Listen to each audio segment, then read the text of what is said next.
வணக்கம். இப்போ இந்த வீடியோ ப்ரெசன்டேஷனில் நம்ம எம்சிஎக்ஸ் காப்பர் மார்க்கெட்டில் இன்றைக்கி எப்படி ட்ரேட் பண்ணலாம் அப்படின்றத பற்றி பார்க்குறதுக்கு முன்னாடி போன வாரம் வெள்ளிக்கிழமை மார்க்கெட்டில் என்ன நடந்தது, நம்ம என்ன எதிர்பார்த்தோம் அப்படின்றத பற்றி பார்க்கலாம். நீங்கள் பார்த்துட்டு இருக்குது காப்பரோட 7 நிமிஷம் கேண்டில் ஸ்டிக் சார்ட். இந்த கேண்டில் ஸ்டிக் தான் போன வாரம் மார்க்கெட்டோட ப்ரைஸ் ஓப்பனிங் 401 பக்கமாக ஓப்பன் ஆகிருக்கு காப்பர் மார்க்கெட். நம்ம என்ன எதிர்பார்த்தோன்னா மார்க்கெட்டில் வந்து பையங்க சாதகமாக இருக்குன்னு எதிர்பார்த்தோம்.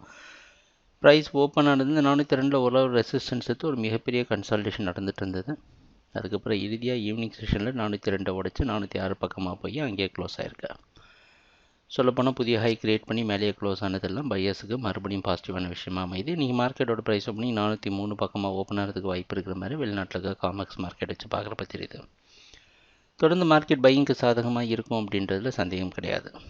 ஆனால் தொடர்ந்து காப்பரில் ட்ரேட் பண்ணிட்டு இருக்க எல்லாருக்கும் தெரிஞ்சிருக்கும் 366 இருந்து மார்க்கெட் வந்து தொடர்ந்து பையிங்க்கு சாதகமாக மாறி மேலே போயிட்டுருக்கு. 366லேருந்து 406 வரைக்கும் மார்க்கெட் மேலே வந்திருக்கு. போன வாரம் 382லேருந்து, அதாவது 376 நம்ம சப்போர்ட் வச்சுருந்தோம். 376லேருந்து சப்போர்ட் எடுத்து மார்க்கெட் 406 வரைக்கும் வந்திருக்கு. 30 பாயிண்ட் மேலே போயிருக்கு. ஸோ இவ்வளோ பெரிய ஏற்றத்தை கொடுத்துருக்கு. மார்க்கெட் ஸ்ட்ராங்காக தான் இருக்குது. பையிங்க்கு எல்லாமே கரெக்ட் தான். எங்கே கொஞ்சம் அதிகமாக காப்பர் மார்க்கெட் சூடாகிடுச்சோ அப்படின்றது தான் பார்க்குறோம். சரிங்களா?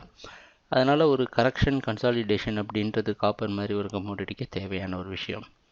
திடீர்னு மார்க்கெட் ஓப்பனாலேருந்து 412 வரைக்கும் கூட மேலே போகலாம். ஒரே நாளில் 10 பாயிண்ட் இப்போலாம் காப்பர் அப்படி தான் ப்ரைஸ் மூவ்மெண்ட் காமிக்குது இந்த சீசனில். ஆனால் அதை பற்றி நமக்கு கவலை இல்லை. நமக்கு எந்த அளவு அதில் ரிஸ்க் இருக்குது அப்படின்றத பற்றி மட்டும்தான் நம்ம யோசிக்கிறோம். ப்ராஃபிட்டை யோசிக்கிறத விட அதில் இருக்கிற ரிஸ்க்கை பற்றி தான் அதிகமாக நம்ம யோசிக்கிறோம்.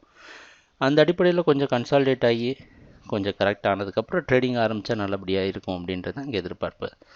அதனால் மார்க்கெட் வாட்ச் டே அமைது எங்கள் அட்வைஸ் படி. கொஞ்சம் வெயிட் பண்ணி பார்ப்போம் மார்க்கெட்டோட ப்ரைஸ் ஆக்ஷன், அதுக்கப்புறம் முடிவு பண்ணிக்கலாம். ட்ரேடிங் நடக்கிறப்ப பார்ப்போம் என்னென்ன மாற்றங்கள் வருதுன்னு. எங்கள் வீடியோ ப்ரெசன்டேஷனை தொடர்ந்து பார்த்துட்டு இருந்ததுக்கு மிக நன்றி, மகிழ்ச்சி, வணக்கம்.